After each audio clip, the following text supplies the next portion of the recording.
Boa tarde, pessoal, tudo bem?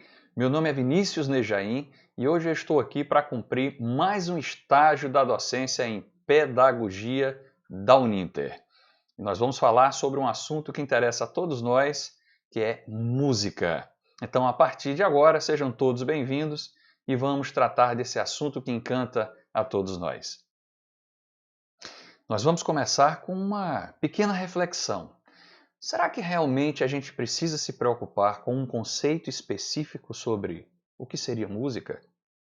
Ou seria muito mais gostoso, mais divertido e mais importante se a gente falasse sobre quais os elementos que a música contempla? Por que é importante estudar música desde pequenininho? Qual a importância da música na vida da gente? Então percebam a simplicidade de um conceito de Schaeffer. Ele diz o seguinte no seu livro O Ouvido Pensante: a música é uma organização de sons, ritmo, melodia, etc., com a intenção de ser ouvida. Simples assim. E a partir dessa simplicidade, a gente vai começar a falar dos componentes da música, da importância da música na vida da gente a partir de agora. E para falar sobre a importância da música na vida da gente, nós vamos começar pela criatividade. A criatividade é a capacidade de criar. Está ligado com criação, está ligado com inovação. E toda vez que a gente desperta nas pessoas a capacidade de criar coisas novas, de inovar efetivamente, de construir algo que não existe ou melhorar algo que já esteja à disposição da gente, a gente possibilita a essa pessoa a capacidade de transformar o mundo, por que não? Então a música é uma grande inspiradora, é uma grande fonte de inspiração para o desenvolvimento da criatividade. Não só a criação de músicas, de canções, de melodias, mas a criação do que quer que seja. A capacidade de enxergar novas possibilidades. Temos também a sensibilidade, ou seja, a música desenvolve a nossa sensibilidade. Nós vivemos sempre em contato uns com os outros e a sensibilidade permite com que a gente tenha uma preocupação mais aguçada com o outro. Através da música, a gente consegue enxergar as situações de diversas formas. Então, a sensibilidade desenvolve no ser humano uma capacidade extremamente importante, que é a capacidade de se colocar no lugar do outro, a capacidade de sentir o que efetivamente está acontecendo ao seu redor. Através da música, a gente consegue potencializar a sensibilidade nas crianças e fazer com que elas se tornem pessoas mais preocupadas com o mundo, com as pessoas, com o meio ambiente. Percepção. A percepção é a capacidade, como o próprio nome diz, de perceber as coisas. A música faz com que a percepção se desenvolva de uma forma espetacular. Através da percepção, a gente consegue enxergar aquilo que todos nós deveríamos ter a capacidade de ver, mas muitas vezes não temos. Então, a música, ao desenvolver a percepção na criança, a percepção no adolescente ou a percepção no adulto, ela faz com que a gente aguce, desenvolva, permita um olhar muito mais comprometido, muito mais atento à realidade do mundo. Equilíbrio. A música faz com que a gente consiga equilibrar as nossas emoções. Se fala muito em inteligência emocional. A música é capaz de trazer uma paz de espírito, uma paz no nosso comportamento. Ela equilibra os nossos sentimentos. Ela serve como uma espécie de balança para fazer com que a gente sempre ande de forma centrada, de forma equilibrada, que a gente consiga dosar as nossas emoções. A música lida muito com a emoção, ela lida muito com a sensibilidade, com a percepção e faz com que a gente aprenda e desenvolva a capacidade de agir de forma equilibrada em qualquer situação da vida da gente. Senso crítico. O senso crítico ele é fundamental para as pessoas que são admiradas pela sua capacidade de fazer colocações, de se posicionar, de manter o seu caráter, a sua personalidade. O senso crítico faz com que a gente consiga, através da sensibilidade, da percepção e do equilíbrio, analisar diversas situações de uma forma mais assertiva, ou seja, com menos julgamento e mais capacidade de perceber o que realmente está acontecendo. O senso crítico, ele constrói no ser humano a capacidade de torná-lo diferente dos demais. Uma pessoa que é capaz de analisar de forma crítica, mas a crítica correta, a crítica equilibrada, que tem a capacidade de discernimento entre as coisas, é uma pessoa certamente diferenciada das demais. E a outra contribuição efetiva da música é a capacidade de comunicação. Ou seja, a música é um tipo de linguagem, é uma forma da gente se comunicar com as outras pessoas, seja através das mensagens, das letras das músicas, seja através de uma composição melódica que possa transferir ou transmitir para o outro sentimentos e sensações que fazem com que elas compreendam aquilo que a gente pretende transmitir. Então a música desenvolve de uma forma muito adequada, muito correta, muito apropriada a capacidade de comunicação nas crianças, nos adolescentes, nos adultos, e é por isso que é importante trabalhar a música na educação infantil. Ou seja, trabalhar a capacidade de comunicação, melhorar e incentivar a capacidade de comunicação das pessoas desde a educação infantil. Agora nós vamos falar sobre os elementos constitutivos, ou seja, os elementos que compõem a música. São 4. O primeiro deles é a altura, ou seja, tem a ver com a melodia. O segundo, a intensidade, que pode ser forte ou pode ser fraco. Temos a duração, que está diretamente relacionada ao ritmo, e por fim, o timbre. E a partir de agora a gente vai falar sobre cada um desses individualmente. O primeiro dos itens é a altura, que está relacionado à melodia. Ou seja, a altura do som é um dos principais parâmetros da música, pois ela define se um som é mais grave ou mais agudo que o outro. Na música que normalmente ouvimos, as alturas são expressas pelas notas musicais: Dó, Ré, Mi, Fá, Sol, Lá e Si. Então, é pela distribuição de sons de alturas diferentes que surgem as melodias. E a gente vai ver agora de forma prática o que é que representa isso no instrumento musical. Nós falamos sobre a altura como um dos elementos que compõem a música e falamos das notas musicais. Então vamos mostrá-las agora para vocês.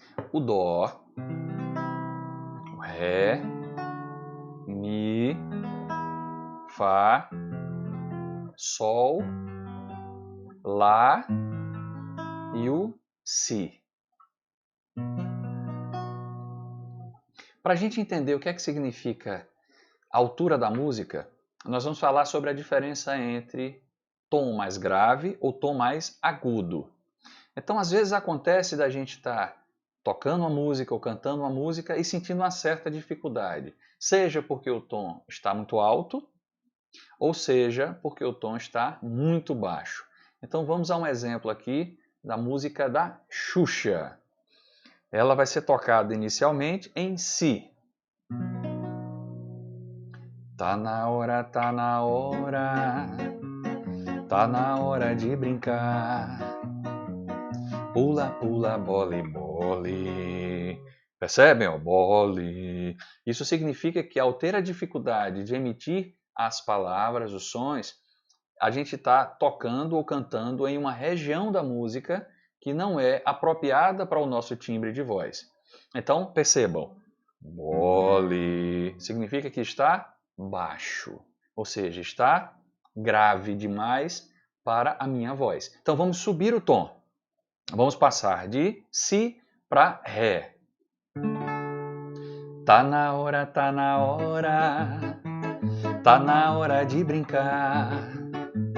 Pula, pula, bole, bole, rebolando sem parar. Percebem a diferença? Um tom mais baixo, Si. Tá na hora, tá na hora. Vamos subir o tom pro Ré? Tá na hora. Bem mais confortável para o meu padrão de voz, para o meu timbre de voz. Então essa é a diferença entre as diversas alturas da música, ou seja, cada nota corresponde a uma altura diferente dentro de uma escala. E cada voz, cada pessoa tem a sua região mais confortável, mais agradável e mais correta para cantar. Em virtude disso, a gente precisa encontrar o tom certo para que a pessoa cante na altura correta.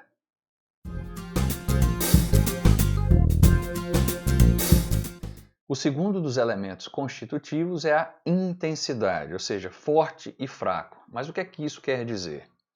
A intensidade é a qualidade que define se um som é mais forte ou mais fraco que o outro.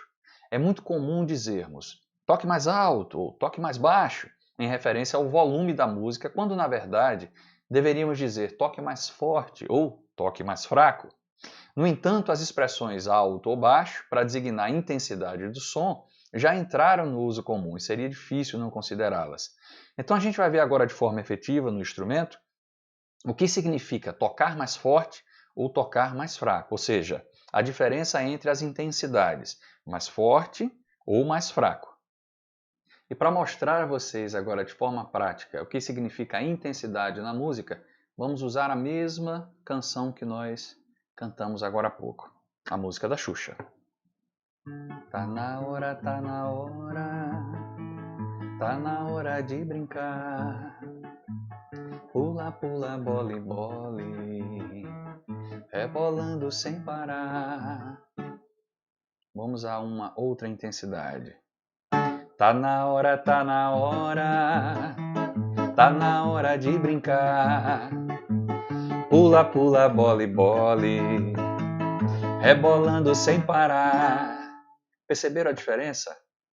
Às vezes a gente fala, eu não estou ouvindo, toca mais forte. Ou está muito alto, toque mais fraco. Então essa diferença entre a altura que a gente ouve, ou seja, aquilo que a gente percebe o som emitido pela voz ou pelo instrumento, diz respeito à intensidade. Quanto mais intenso, mais forte a gente pode ouvir. Quanto menos intenso, mais fraco a gente ouve. Ou seja, é como se nós tivéssemos uma relação entre um volume de som mais alto, significa tocar com uma intensidade maior, ou um volume de som mais baixo, que significa tocar com uma intensidade menor.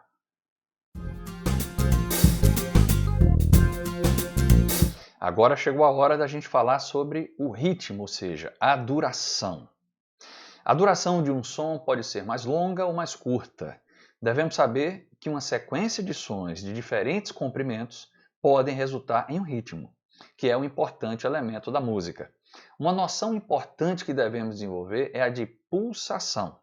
Enquanto o ritmo é variado, a pulsação é constante e deve ser sentida. Percebam o que são os diversos tipos de ritmo e a importância da pulsação ao executar um instrumento musical. Vou mostrar para vocês de forma prática as diferenças entre ritmos. Samba. Quando a gente fala do samba, a gente tem um ritmo assim.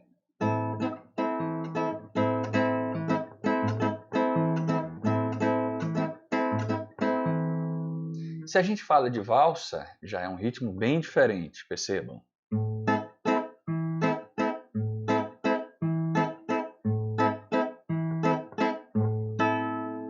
Se a gente fala do pagode baiano, já tem uma formação rítmica bem diferente.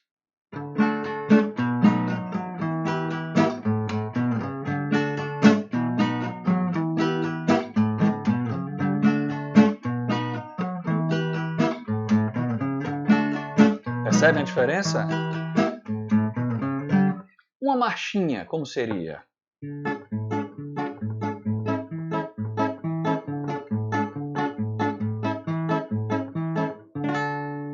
Então esses são alguns exemplos dos ritmos que nós podemos executar nas canções, nas músicas, e que diferem uns dos outros a depender da forma que seja executada. E por fim, chegamos no timbre. O timbre é o resultado sonoro percebido por nós quando ouvimos um instrumento ou a voz de alguém. É pelo timbre que conseguimos distinguir a fonte de um som, quem ou qual instrumento emitiu Ou seja, o timbre nos possibilita identificar a voz de uma pessoa ou o instrumento que está produzindo determinado som. Então, cada instrumento tem o seu timbre, cada voz tem o seu timbre. Eu vou mostrar para vocês agora a diferença entre o timbre de um instrumento e o timbre de outro instrumento. E para falarmos sobre timbre, eu trouxe dois instrumentos bem distintos. Um instrumento harmônico, que é o violão, e um instrumento percussivo, que é a zabumba. Vamos perceber a diferença entre eles. Observem e ouçam o timbre do violão.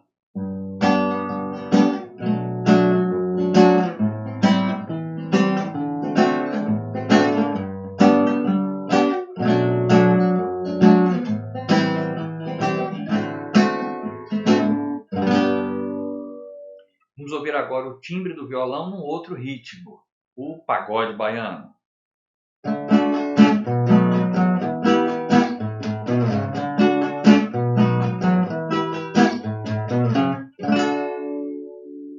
Agora vamos ouvir o timbre da zabumba.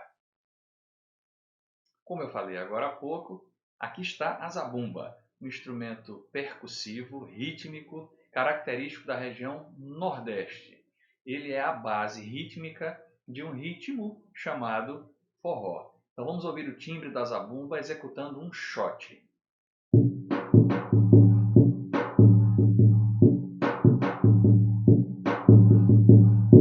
Percebe? Ele tem um som muito característico, muito particular. E a zabumba executando uma marchinha.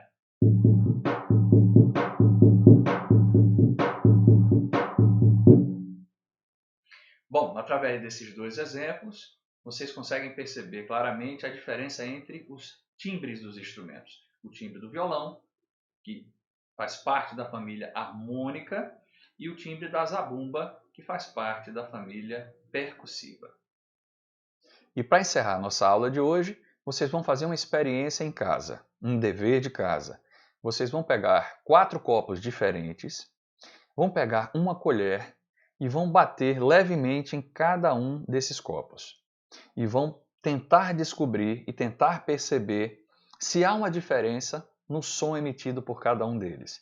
Então vamos lá, vocês colocam 4 copos em cima da mesa, 4 copos diferentes.